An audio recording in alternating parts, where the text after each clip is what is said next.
Masih semangat kan beribadah walaupun di rumah saja? Kakak percaya masih tetap sukacita ya adik-adik? Yang melayani hari ini kakak-kakak dari GKP Cipayung. Ada saya, Kak Mahda Purba, sebelah kanan saya Kak Tia Rida, sebelah kiri saya Kak Emil Purba. Dan mengiringi kita hari ini ada Bang David Damani. Adik-adik, tema kita hari ini adalah Yesus ditangkap. Dan kita memasuki minggu Okuli. Sudah siap beribadah adik-adik? Ayo siapkan hati dan pikirannya. Kakak undang adik-adik untuk bangkit berdiri. Kita nyanyikan satu lagu, Ada Satu Sobatku, Bang David.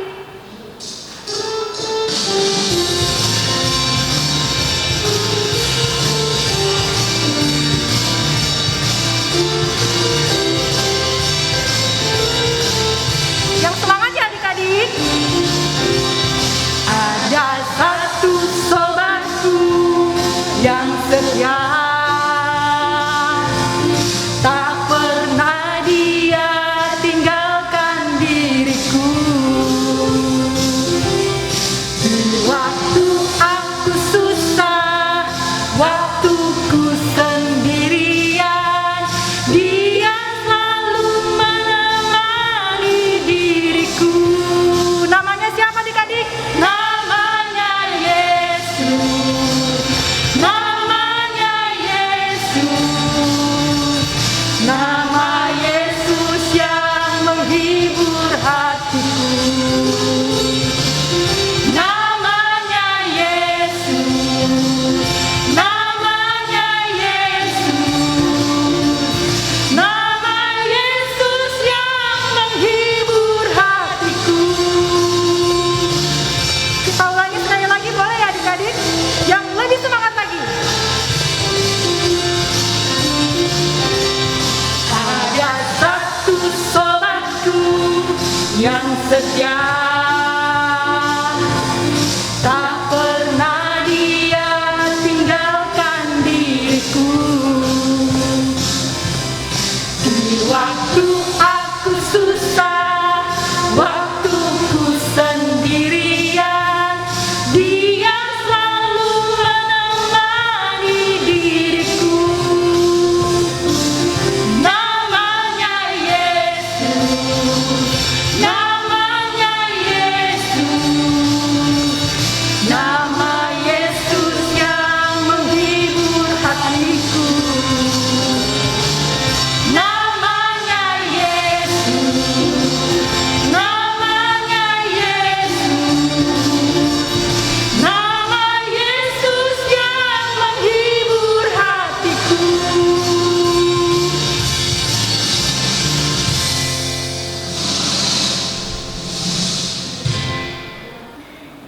Di dalam nama Allah Bapa, Anak dan Roh Kudus, Pencipta langit dan bumi. Amin.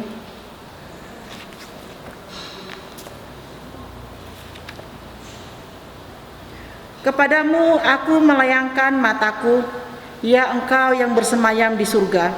Lihat, seperti mata para hamba laki-laki memandang kepada tangan tuannya, seperti mata hamba perempuan memandang kepada tangan nyonyanya.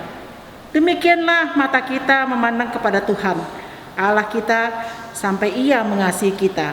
Mazmur 123 ayat 1 sampai 2. Haleluya. Marilah kita berdoa. Ya Tuhan Allah yang Maha Mulia, kami angkat pujian kehadirat-Mu yang kudus dengan segenap hati dan jiwa, karena hanya di hadapan-Mu kami beroleh ketenangan jiwa. Kepadamu kami melayangkan pandangan, mengarahkan mata, tertuju kepada perbuatan tangan-Mu yang maha besar. Engkau telah menyerahkan anak-Mu yang tunggal, menderita dan mati di kayu salib, supaya kami beroleh kehidupan yang kekal. Kiranya Roh Kudus-Mu mempersatukan kami dengan Engkau dalam ibadah ini, yang mengarahkan mata kami memandang kepada salib Kristus keselamatan kami, supaya jiwa kami dihibur oleh pengharapan akan penghidupan yang kekal yang telah dijanjikan oleh anakmu, Yesus Kristus. Amin.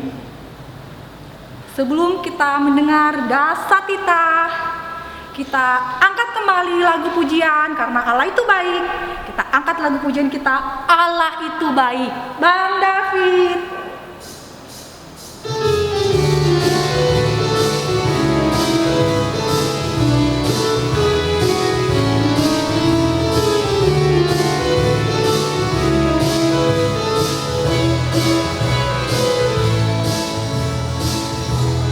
Allah itu baik, sungguh baik bagiku, ditunjukkannya kasih setianya.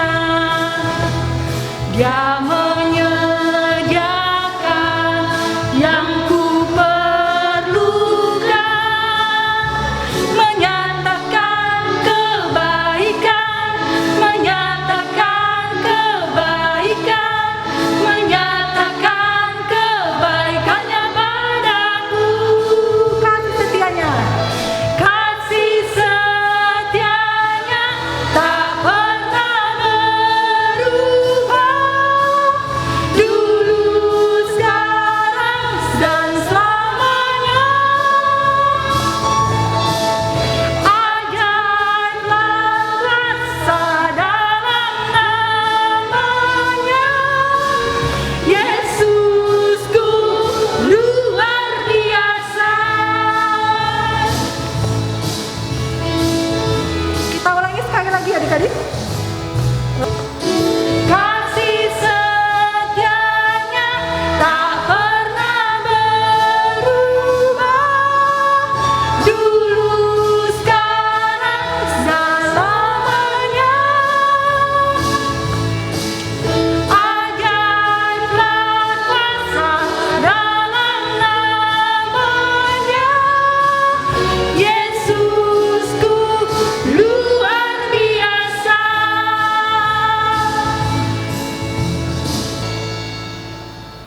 Adik-adik terkasih dalam nama Tuhan Yesus Kristus, titah minggu ini diambil dari Dasatita pertama. Akulah Tuhan Allahmu, seru Tuhan kita. Jangan ada padamu Allah lain di hadapanku. Artinya, kita harus takut kepada Allah serta mengasihinya. Dengan segenap jiwa menaruh pengharapan serta beribadah hanya kepadanya. Ingat ya adik-adik. Adik-adik, saatnya kita mendengarkan cerita firman Tuhan yang akan disampaikan oleh Kak Nita dengan tema Yesus ditangkap. Kita siapkan hati pikiran kita dengan mengangkat satu lagu pujian, Ku Menyenangkanmu. Bang David.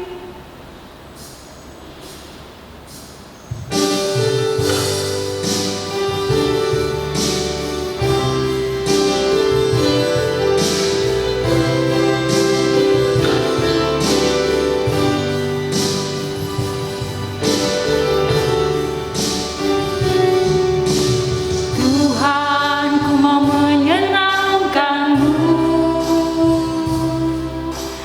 Tuhan,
adik-adik Sekolah Minggu GKPS Rasa Cililitan.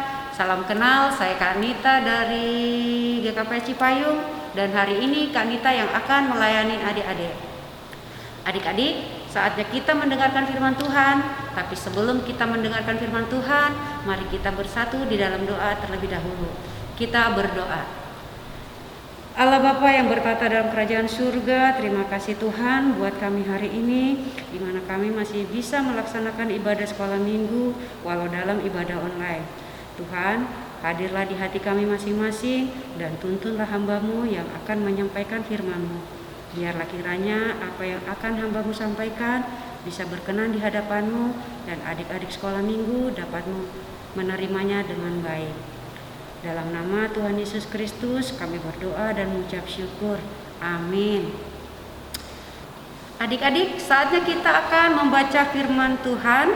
Mari siapkan Alkitabnya dan kita baca bersama-sama. Firman kita hari ini diambil dari Markus 14 ayat 43 sampai ayatnya yang ke-50. Kakak ulangi lagi. Dari Markus 14 ayat 43 sampai ayatnya yang ke-50. Yesus ditangkap.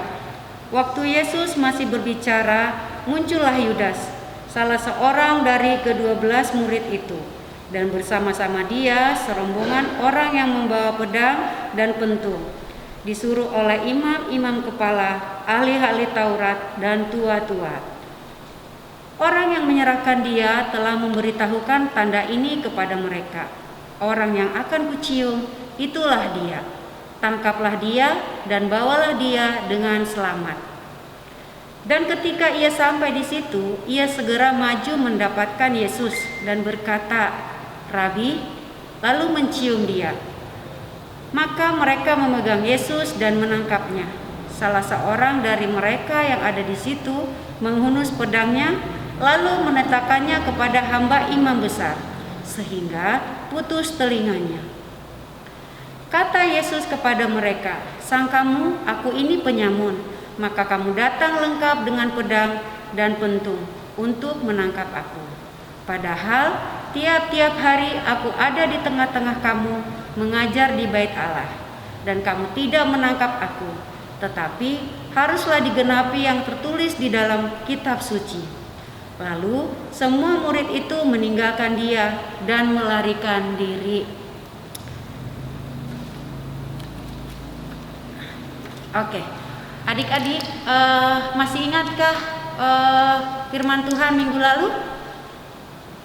Minggu lalu kita sudah mendengarkan kisah perjalanan Tuhan Yesus menuju Taman Getsemane, di mana di taman itu Yesus berdoa. Dan ketika Yesus berdoa di Taman Getsemane, Yesus mengajak ketiga orang muridnya. Siapa nama murid-muridnya? Ya, muridnya itu adalah Simon Petrus dan kedua anak Zebedeus. Adik-adik, ketika selesai Yesus berdoa, Yesus berbincang-bincang dengan murid-muridnya di Taman Getsemane malam itu. Tapi ketika berbincang-bincang, tiba-tiba datang segerombolan orang lengkap dengan persenjataan masing-masing. Dan tahukah adik-adik, salah satu di antara rombongan itu adalah murid Tuhan Yesus yang bernama Yudas Iskariot. Adik-adik, apa yang dilakukan Yudas Iskariot pada saat itu? Yudas Iskariot mengkhianati Tuhan Yesus. Dia menjual Tuhan Yesus kepada para imam-imam besar. Sebelum prajurit dan Yudas Iskariot sampai ke Taman Getsemane, Yudas sudah memberitahukan tanda-tanda yang akan diberikan kepada prajurit siapa orang yang akan mereka tangkap malam itu. Tanda-tandanya apa adik-adik? Tanda-tandanya yang diberikan Yudas Iskariot pada malam itu yaitu dengan mencium dan memeluk Tuhan Yesus. Ketika Yudas Iskariot mencium, dia menyebutkan Rabi. Seketika prajurit dan juga para imam besar itu menangkap Tuhan Yesus. Adik-adik, kira-kira kalau pada saat itu adik-adik di tempat itu, apa yang adik-adik rasakan? Pasti ada rasa takut, mungkin juga ada yang akan menangis, Dan mungkin juga akan ada melakukan perlawanan terhadap prajurit-prajurit itu. Nah, itulah yang dirasakan murid-murid Tuhan Yesus ketika melihat rombongan yang membawa pedang dan pentung menangkap Yesus pada malam itu di Taman Getsemani. Adik-adik, pada Naskita kali ini di ayat 47 ada disebutkan. Akan kakak bacakan kembali buat kita ya adik-adik. Salah seorang dari mereka yang ada di situ menghunus pedangnya, lalu menetakannya kepada hamba imam besar sehingga putus telinganya. Adik-adik, tahukah siapa nama murid Tuhan Yesus itu? Dan tahukah siapa prajurit yang telinganya terputus itu? Boleh kita baca adik-adik untuk mengetahui siapa nama murid Tuhan Yesus dan juga prajurit itu. Kita baca bersama-sama di Yohanes 18 ayat 10. Kembali kakak bacakan untuk kita ya. Lalu Simon Petrus yang membawa pedang menghunus pedang itu, menetakannya kepada imam besar dan memutuskan telinga kanannya. Nama hamba itu Malkus. Nah, adik-adik, saat Petrus melihat Yesus akan ditangkap, dia dengan sigap melakukan perlawanan terhadap prajurit itu. Sehingga putuslah telinga salah satu prajurit itu yang bernama Malkus. Tapi pada malam hari itu juga Yesus melakukan mukjizat. Apa mukjizatnya adik-adik? Ya, Yesus menyentuh telinga prajurit itu dan menyambungnya kembali. Tapi Yesus mengatakan kepada Petrus supaya menyingkirkan pedangnya. Yesus berkata kepada Petrus, "Kalau kamu berkelahi dengan pedang, kamu akan mati karena pedang." Karena pedang yang kita sebut di sini adalah pedang menyimbolkan kekerasan. Tapi tidak semua pedang ya adik-adik. Kalau ketika adik melihat ada pedang nanti, adik-adik sebut itu lambang kekerasan. Kakak bercerita di nas ini aja.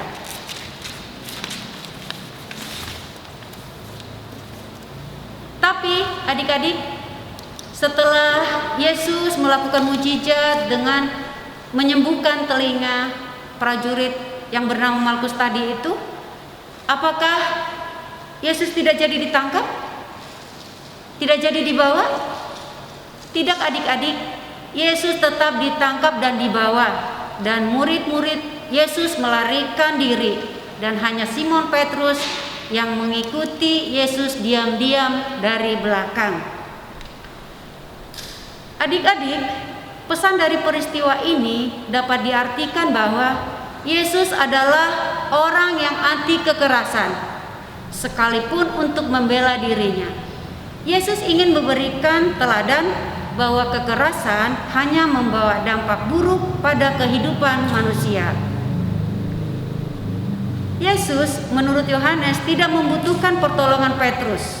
Selain Yesus menentang tindak kekerasan, ia sadar bahwa peristiwa sengsaranya memang harus ditempuh dengan sukarela.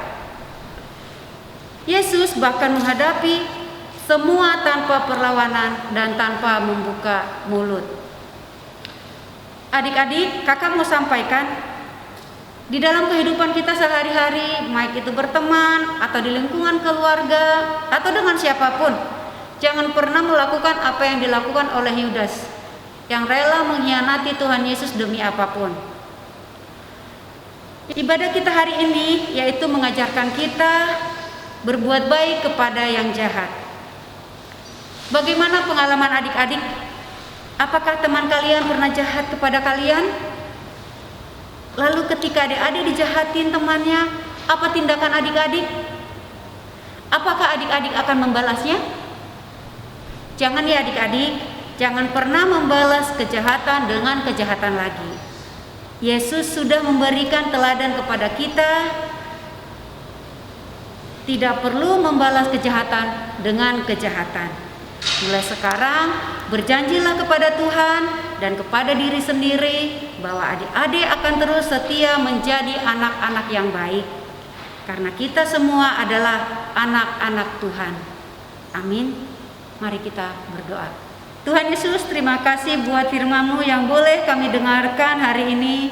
Biarlah firman-Mu ini menjadi panutan dalam kehidupan kami pribadi lepas pribadi. Tuhan Yesus, saat ini kami mau berdoa untuk setiap anak-anak sekolah minggu dimanapun berada Tuhan. Kiranya Engkau berkati adik-adik sekolah minggu kami. Jauhkan adik-adik kami ini dari segala sakit penyakit ya Bapak. Tuhan Yesus, kami juga berdoa untuk setiap sekolah adik-adik kami, mulai dari tingkat yang terendah hingga sekolah yang tinggi ya Bapak. Tuhan, biarlah kiranya adik-adik kami ini tetap rajin belajar walaupun masih belajar dari rumah. Dalam nama anak Yesus Kristus kami berdoa dan mengucap syukur. Amin. Adik-adik, saatnya kita untuk ayat hafalan. Ayat hafalan minggu ini diambil dari Yohanes 16 ayat 32b. Sekali lagi adik-adik, Yohanes 16 ayat 32b. Isinya, namun aku tidak seorang diri, sebab Bapa menyertai aku. Sekali lagi ya adik-adik, Yohanes 16 ayat 32b. Namun aku tidak seorang diri, sebab Bapa menyertai aku. Ditunggu ya adik-adik responnya. Shalom adik-adik. Barusan kita sudah mendengarkan firman Tuhan yang dibawakan oleh Kakak Neta. Ayo adik-adik, tadi tentang apa adik-adik? Tentang Yesus ditangkap. Di mana Yudas menemukan Yesus di Taman Getsemane dengan tujuan tidak baik. Tujuan jahat yaitu untuk menangkap Tuhan Yesus. Tetapi adik-adik sekolah minggu menemukan Tuhan Yesus untuk melakukan perbuatan baik. Baik adik-adik, aktivitas kita hari ini adalah membuat maze menemukan Tuhan Yesus. Membuat maze menemukan Tuhan Yesus. Di mana adik-adik nanti mencari dan memilih serta mengikuti jalur atau jalan yang tepat untuk menemukan gambar Tuhan Yesus. Nanti adik-adik kalau sudah menemukan jalannya, boleh diwarnain ataupun diarsir. Ini kakak sudah membuat maze-nya seperti ini adik-adik. Ya, nanti adik-adik bisa print dari Google, suruh dibantu sama adik, kakak ataupun mama, papa. Nanti setelah itu boleh dipoto dan dikirim ke kakak-kakak guru sekolah minggu. Selamat melakukan aktivitas adik-adik. Terima kasih.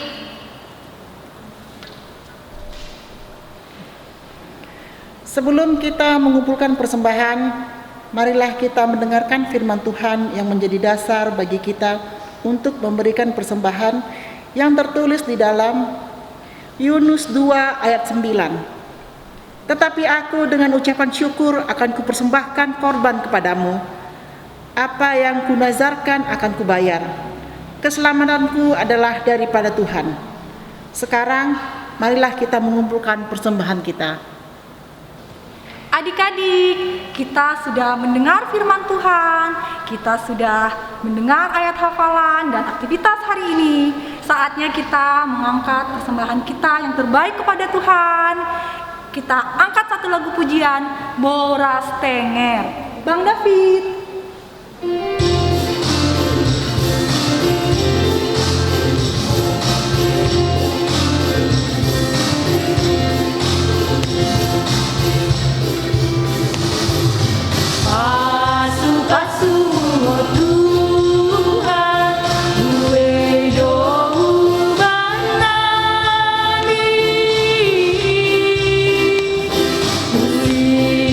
Hayu namamu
Ya Tuhan Allah, pemilik segenap kehidupan ini, kami bersyukur kepadamu atas pemeliharaan, tuntunan dan penyertaan-Mu. Engkau memberikan makan, pakaian dan segala kebutuhan hidup kami. Sebagai ucapan syukur, kami datang membawa persembahan yang sesungguhnya juga berasal daripadamu. Kiranya Engkau menguduskan dan memberkati agar menjadi persembahan yang harum dan kudus untuk kemuliaan nama-Mu. Kami memohon kiranya berkat-Mu semakin berlimpah dalam kehidupan kami. Kiranya Roh Kudus mengajari kami supaya semakin tulus mempersembahkan hidup dan segenap apa yang kami miliki untuk kemuliaan nama-Mu. Terimalah doa persembahan kami di dalam nama Yesus Kristus, Juru Selamat kami. Amin. Pulanglah dengan damai sejahtera dan terimalah berkat dari Tuhan Allah. Tuhan memberkati kita dan melindungi kita. Tuhan menyinari kita dengan wajah-Nya dan memberi kita kasih karunia. Tuhan menghadapkan wajah-Nya kepada kita dan memberi kita damai sejahtera. Amin.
Shalom adik-adik, selamat hari Minggu, sampai ketemu minggu depan. Tetap jaga kesehatan dan tetap ingat 3M. Shalom, dadah. Jangan berputus asa, mujizat Tuhan ada bagi yang setia dan percaya.